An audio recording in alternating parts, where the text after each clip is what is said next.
რატომ აქვთ ებრაელებს ყულულები და რატომ ატარებენ კიპას, შავ შლაპას და ბეწვის ქუდს?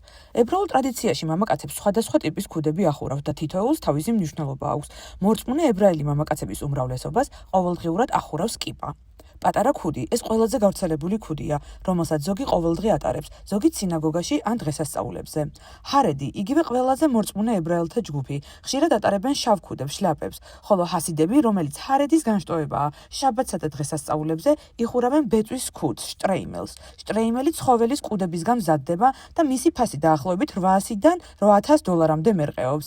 ინტერნეტში ხშირად შეხვდებით ვერსიას, რომ ებრაელებს დასამცირებლად აიძულებდნენ ბეწვის ქუდის ტარებას, მაგრამ ეს ისტორიულად დადასტურებული ფაქტი არ არის და უფრო ინტერნეტ მითია, ვიდრე რეალური ისტორია.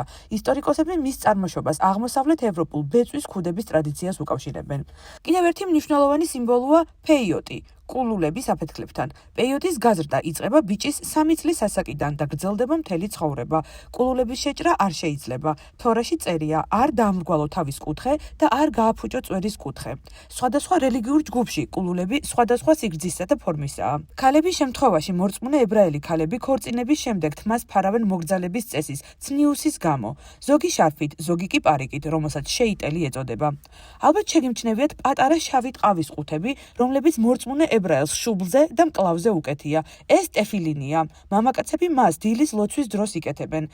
ებრაულ ტრადიციაში თავზე დაფარვის პრაქტიკა თალმუდის ეპოქიდან მესამე-მეხუთე საუკუნეებიდან მოდის, როგორც მოგრძალების ნიშანი. დროთა განმავლობაში სხვადასხვა თემში ჩამოყალიბდა სხვადასხვა ტიპის ქუდები, ამიტომ იუდაიზმში ქუდების ნაირსახეობაა.